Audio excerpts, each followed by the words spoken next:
Bonjour à tous. Voilà, je vous souhaite la bienvenue dans notre émission Étincelle d'aujourd'hui. Alors, le titre de mon message pour vous, c'est la prière indésirable. Vous voyez, parfois, il y a des prières que nous faisons très peu, ou voire pas du tout, parce qu'elles peuvent être gênantes. Et pourtant, la parole de Dieu nous exhorte, nous encourage à faire toutes sortes de prières. Alors, quelles sont les prières qui peuvent être gênantes? Bien, la première prière qui peut être gênante, c'est euh, prier pour nos autorités, mais prier de la façon que Dieu nous demande de faire. La seconde prière, il y en a plein d'autres, mais la seconde prière qui peut être gênante, c'est de prier pour nous-mêmes, c'est-à-dire lorsque nous identifions dans chacune de nos vies des choses ou des écarts que nous devons régler, ou des points que Dieu nous montre par son esprit, par sa douceur, que nous devons éliminer dans notre vie. C'est ce que l'apôtre Paul appelle crucifier le moi à la croix. Cette seconde partie, je la traiterai mercredi prochain. Donc, concentrons-nous sur cette première partie, prier pour les autorités.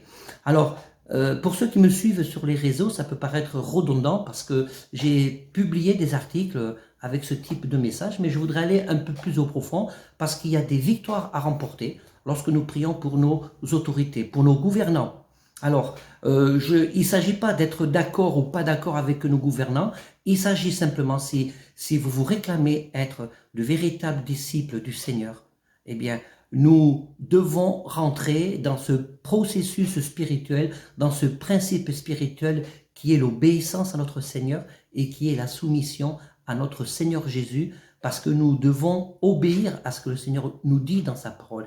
Et voyez, un des aspects en premier lieu que je voudrais vous dire aujourd'hui, c'est que lorsque nous faisons quelque chose qui est contre la volonté de notre propre chair, mais que nous le faisons par acte d'obéissance, par acte d'amour, parce que si je connais Dieu, si je sais que Dieu veut le meilleur pour moi-même, et que je me rends compte que Dieu exige pour ma vie quelque chose qui est difficile pour moi, c'est que derrière Dieu a prévu une bénédiction. Lorsque nous rentrons dans l'obéissance, il y a toujours une bénédiction à la clé. Alors, prier pour les autorités, ça peut être compliqué pour certains d'entre vous. C'est quelque chose, vous voyez, après, ça sera à vous de le juger, mais c'est quelque chose en ce moment que Dieu est, pas qu'en ce moment, depuis toujours, j'ai toujours eu cette pensée dans mon cœur, mais particulièrement en ce moment, parce que nous vivons une période vraiment compliquée et difficile, tant au niveau national que bien sûr à l'international. Et nous devons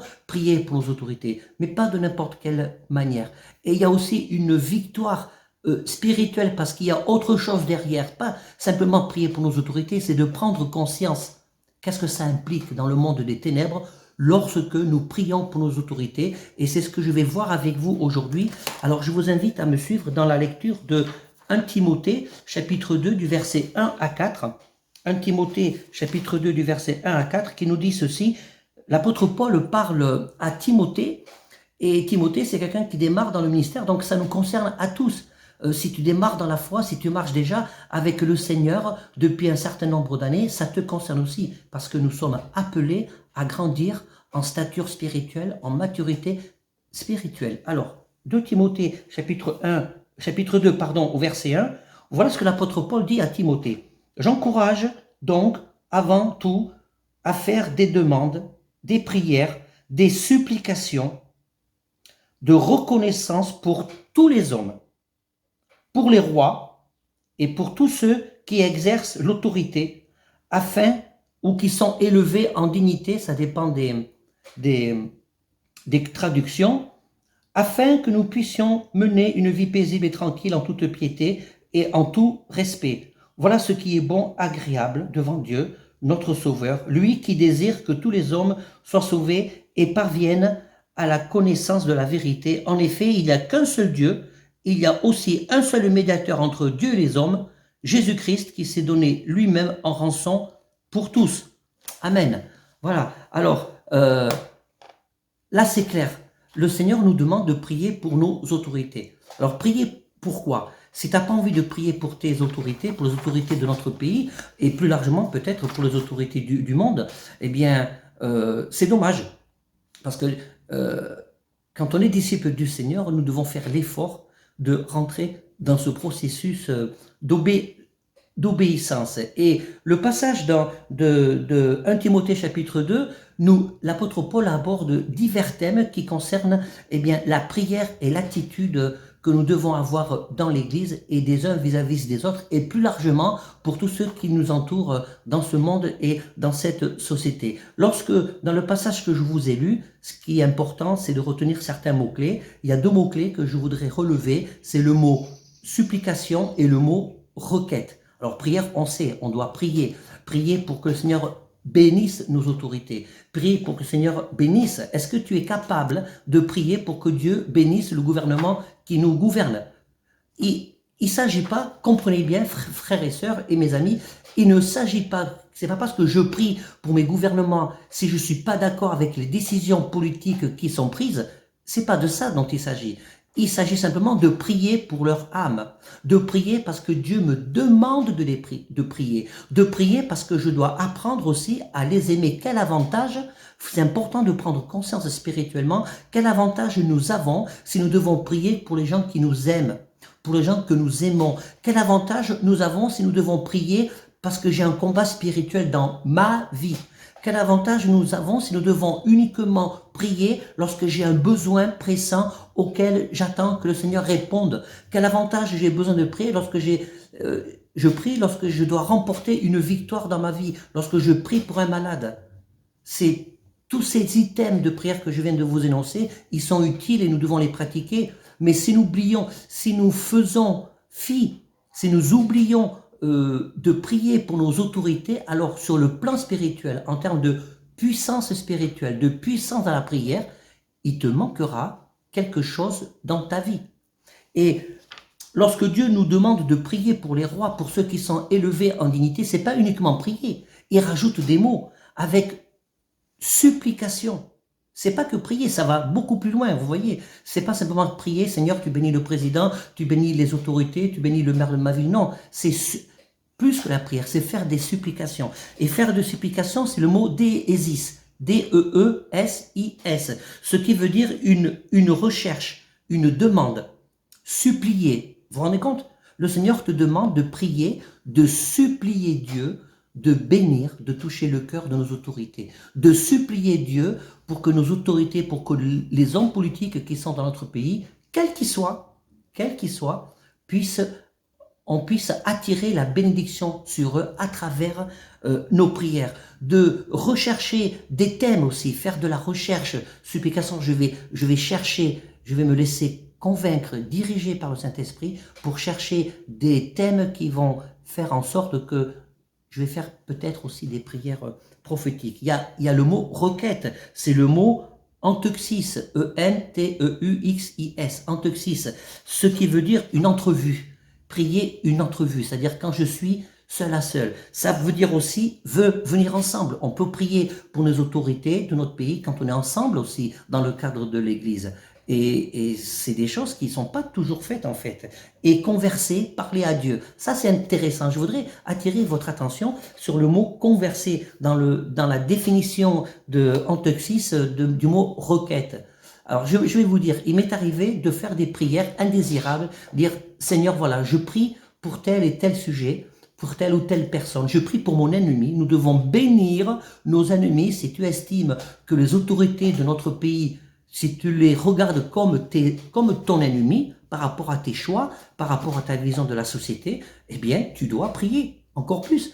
Jésus nous demande de bénir et de prier pour nos ennemis, parce que nous avons une force spirituelle, des victoires à remporter dans le monde des ténèbres, parce que c'est un combat spirituel, c'est pas juste prier comme ça.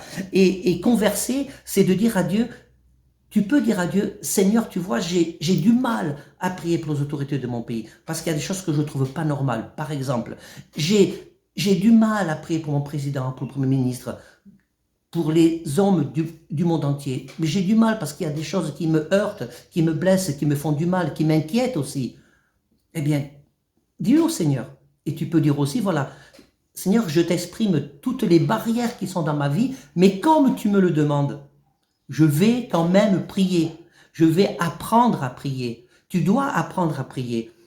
toute notre vie en tant que chrétien, nous devons apprendre à prier. Tu dois apprendre à prier pour les autorités, pour nos politiques, pour nos gouvernants. Et c'est aussi une façon de déverser son cœur. Parce que vous voyez, quand tu pries pour quelque chose que tu considères comme indésirable, quand tu pries, si le Seigneur nous demande dans sa parole, c'est clair, il n'y a pas d'ambiguïté, de prier pour nos autorités, de les bénir, de prononcer des paroles de bénédiction sur leur vie, eh bien, nos prières, elles ont des conséquences dans le monde spirituel, dans le monde des ténèbres. Nos prières, nous ouvrons, prenez conscience, frères et sœurs, au nom de Jésus, parce que ça, j'ai pris conscience que c'est important. Si tu veux remporter des victoires dans les autres domaines de ta vie, apprends à remporter des victoires dans ce qui ne te plaît pas, dans ce qui ne te convient pas. Donc, prends conscience que ta prière pour les hommes élevés en dignité, comme le dit la parole de Dieu, pour nos politiques, eh bien, si tu n'as pas envie de le faire, fais-le par obéissance, parce que là, tu vas ouvrir des brèches dans le monde spirituel. Tu vas ouvrir des brèches dans le monde des ténèbres. Tu vas ériger des obstacles au diable pour retarder toutes ces mauvaises actions. C'est ça l'enjeu en fait. C'est ça que vous devez prendre conscience qu'il y a derrière cet ordre, ce commandement de prier pour nos autorités. Et sache que quand tu pries pour les autorités, eh bien, tu dis, Seigneur, eh bien, ma prière va faire en sorte que je vais construire des barrières qui vont être des obstacles à l'action du diable. Le diable, l'ennemi de nos âmes. Je vais ouvrir des brèches dans le monde des ténèbres parce que pour que ta présence, ta lumière puisse prendre l'ascendant sur le monde des ténèbres. Il est là, l'enjeu spirituel. Et je vais terminer en vous lisant Jacques chapitre 4 verset 1. Jacques chapitre 4 verset 1 qui nous dit ceci: d'où viennent les conflits, d'où viennent les luttes parmi vous? N'est-ce pas de vos passions qui combattent dans vos membres? Vous désirez, vous ne possédez pas, vous êtes meurtriers et jaloux, vous ne pouvez rien obtenir, vous avez des luttes et des conflits, vous ne possédez pas parce que vous ne demandez pas, et quand vous demandez mal parce que vous demandez dans le but de satisfaire vos passions. Voilà, donc si tu veux aussi que le Seigneur réponde à tes autres prières, pense à demander comme il faut d'abord au Seigneur. Et je te donne une piste de réflexion.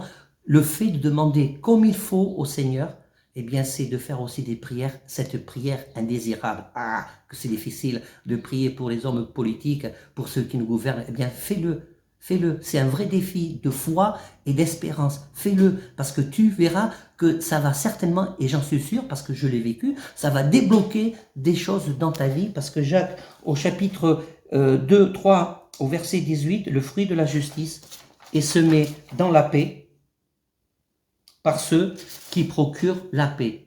Le fruit de la justice est semé dans la paix par ceux qui procurent la paix. Voilà, j'ai dépassé de 3 minutes, mais je voulais vraiment vous communiquer ce que le Seigneur a mis sur mon cœur, parce que je crois vraiment que c'est ce que le Seigneur a mis sur mon cœur pour vous partager ce thème sur la prière indésirable. Prends conscience que si tu fais cette fameuse prière indésirable, eh bien tu vas remporter des victoires dans le monde des ténèbres. Ça va te donner des outils, une disposition de cœur, un positionnement spirituel qui va t'amener à aller plus loin avec le Seigneur. Et quand tu fais quelque chose qui contrarie ta chair, et que tu dis, Seigneur, je vais le faire quand même parce que je ne veux pas vivre par la chair, je veux vivre par l'Esprit, eh bien, tu feras des espérances avec le Seigneur. Sois béni. Je vous dis à mercredi prochain. Et mercredi prochain, eh bien, je vais parler sur l'autre sujet. Lorsque l'apôtre Paul nous demande de crucifier le moi à la croix, ça nous amène à faire des prières, d'autres prières indésirables. À bientôt. Merci de votre fidélité. Partagez cet enseignement pour que les autres puissent en profiter. À bientôt.